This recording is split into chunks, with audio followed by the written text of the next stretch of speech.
So I'm no thermoforming expert, and frankly, if you wanted to talk to a thermoforming expert, you'd probably be better off talking to somebody who makes solo cups, the containers for rotisserie chickens, TV dinner trays. But what we can talk about is how to get started and get us talking the same language. Thermoforming is, according to Wikipedia, a manufacturing process where a plastic sheet is heated to a pliable forming temperature, formed to a specific shape in a mold, and trimmed to create a usable product. I'll leave it to you to find a primary source on that one. And in practice, it's really that simple. There's mechanical thermoforming and pressure thermoforming. In mechanical thermoforming, we have a mold and a plug. The plug drives into the preheated plastic and forces it into the mold geometry. And in pressure thermoforming, which is what we're going to explore today, we use a pressure differential to force the preheated plastic into the mold cavity. As an exercise for thermoforming, I wanted to come up with some sort of widget to manufacture for you guys and talk about some of the pitfalls that I experienced in making it. So I decided to make something of a case for my Apple Pencil. There's nothing quite like making a design that already exists for a piece of hardware that is outdated, but it gave us a good opportunity to explore some of the nuances of thermoforming. I started out by making it's a bit hard to see, but making a piece that would represent the final thermoformed product. I wanted to just verify that you pick the correct geometry for the pencil. I know that's a bit hard to see on your side, but also showed all the features that I would expect to see on the finished product. Once I saw that that worked well enough, it could definitely use some refinement, I started moving on to the mold. The mold, which is what you saw at the beginning of the video, is just the negative image of that shape that we manufactured earlier.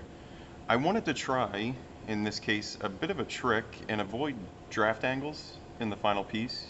You can imagine a draft angle is the slight taper that helps ice cubes release from the tray or sand fall out of the bucket on a beach. And in order to avoid draft angles, I tried putting a bunch of little holes throughout the mold to vent the cavity. That way stood some chance of actually pulling this out from the plastic part once it was thermoformed. I chose those hole sizes, hoping that the vacuum pressure from the shop vac that we use to pull our thermoforms would not create little dimples all over the part.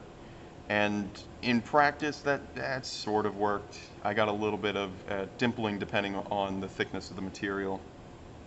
I also was sure to vent the bottom of the mold. There's areas relieved all the way through to make sure that the vacuum pressure from the shop vac actually could get to all parts of the mold. Because I'm not a thermoforming expert, I needed to constrain this design somehow, and the easiest way for me to constrain this design is the availability of tools in Epic. I knew that I was going to machine this from high-density polyethylene. That's the plastic that milk jugs are made out of, and it's our favorite machining plastic here. The constraint that I chose was the size, reasonably sized ball end mill. This is a 1/8 inch ball end mill, just meaning that it has a full radius on the bottom. And I decided to let that geometry dictate the minimum radius of curvature inside the mold. So anywhere you see an inside corner, either around these edges or right up against the form, I decided to make it just slightly bigger than a 1/8 inch ball end mill. That is something you could certainly look up. You could figure out what radius is a reasonable radius for certain thicknesses of plastic, depending on if it's polystyrene or PETG. And in practice, what I found is exactly that. Different materials, for instance PETG, the same plastic that water bottles are made from, polystyrene, the same thing that a red Solo cup is made of, and I have two thicknesses right here. Different materials behaved incredibly different inside this mold. Some were more successful than others, and some actually gave me decent part fidelity on the final part. Looking at a finished thermoform part, one that I actually cut away from the rest of the plastic, you can see when compared to the perfect stunt double from earlier, that a lot of the features are sort of pillowy, I guess you could say. There's a lot of definition missing from the finished thermoform part that we expected from the original design. Part of that issue is material selection. This is the thinner polystyrene, but also its ability to stretch into some of those cavities, which could depend on whether or not the mold was preheated. You'll see in the video at the end that I actually spend a lot of time trying to preheat the mold in the table in order to get the plastic to stretch into some of these features a little bit better. But also, there's a limit to how far the plastic can stretch before it starts doing some funky stuff. So this is PETG. This has sort of that blister pack effect where the plastic could reach all of the features inside the mold, but there's a little bit of bulging, and at the thinnest parts it sort of just crumples. There's not much plastic left there. On a different polystyrene example, this one had a little bit of a catastrophic failure where the plastic got so incredibly thin that it actually tore inside the mold. I also wanted to mention the little fold lines right here.